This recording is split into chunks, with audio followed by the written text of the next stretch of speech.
Good morning, good afternoon, good evening. That is Jack. I am Connor, and this is the Footy 5, back with some more Euro 2021 content. This time, talking about some of the fan situations. There will be fans in stands, and some of these clubs seem to have an advantage in the group stage rounds. There are six teams that are playing in front of their home fans all three group stage matches. And the question isn't, are they going to get a noticeable bump, but does this push a bubble team? Does it give them a better shot at advancing, right? Because you see there's some heavy favorites in here. Yeah, I would say 5 of these 6 sides, the only side I wouldn't have as a not a lock to get out of their group would be Denmark. That I would say maybe there's a question of who's in their group. If they're in a side, like a group, maybe if they had replaced Portugal in that group of death and it was Germany, France, Denmark, you'd say Denmark's the odd team out in a lot of situations. But you look at their group, they're definitely in a very strong spot. And I think that it's a very fascinating debate, both in terms of, is it right to do it with COVID as a problem? We've seen some players getting the virus. And in terms of the competitive edge, because it's going to make some sides that maybe would be victim to an upset here or there, they'll have an advantage. Because, for instance, Italy, they also have Switzerland in their group. They will play all 3 of their matches in Italy. No traveling required, so less COVID exposure, Huge advantage. More time for rest. Versus Switzerland may have one match against Italy in Italy, and then their match against Turkey, also in their group, may be in the other host country for that group. And that's just a really big advantage for Italy to have, that not only are you in front of your fans, but you don't have to move. More time for rest. Travel to Baku? Yes. It's Azerbaijan. That's really not. I mean, it's Europe, but it is so far. More time for rest, more time to. I mean, you talk about it for the Europa League in club competition, how tough it is to deal with the travel, especially to these faraway clubs in Europe. And you say, well, man, because you got to go before the match, and then you almost lose an entire day of training after the match.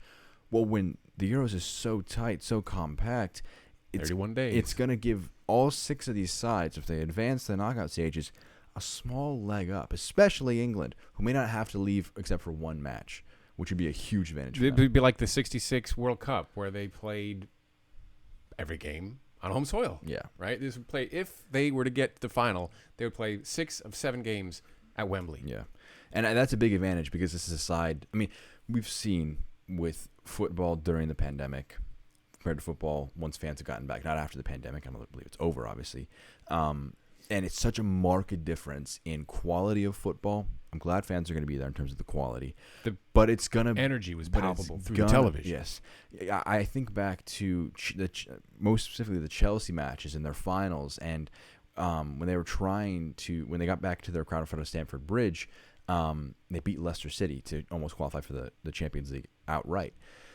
That was just such a palpable difference in terms of how strong it was. And each of these sides is going to have an advantage that one of these big sides, especially Germany, I think they're probably 3rd favorite in their group behind France and Portugal. It's going to be a huge advantage for them.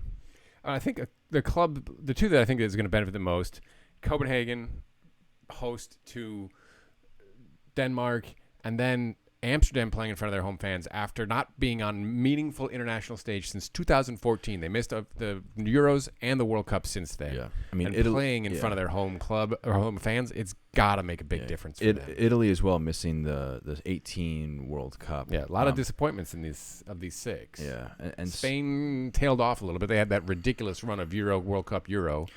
Yeah, but I mean, it's going to be a very interesting competitive edge for some of these sides, and all I can think about is I look at that Group F, and wow, that is going to be some fantastic matches. But I think how does that happen? There's a chance that one of those 3 sides doesn't get out of the group. Hungary, I have some actual friends who are from Hungary, and I'm very sorry. You're probably going to get 0 points, because every other club looks at you as you're the 3 points. I'm getting the 3. Yeah, I'm getting the 3 from you, because I need the 3 to try and get that 3rd spot at the very least.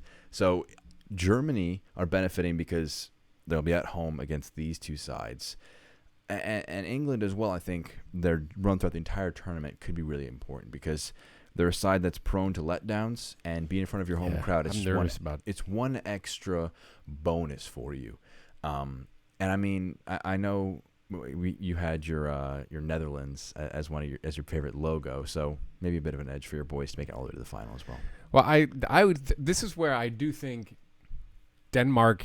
Would you have chosen them? I mean, they've got Finland and Russia that they can beat out. I could probably say, yeah, they could have gotten out of there in a neutral venue. Yeah. But at home, yeah. I mean, it's only 12,000 fans, but come on, and they are I think they're a dark horse to begin with. They have some great talent. If they can get a good run going, they could do some interesting things. Home is important for every side.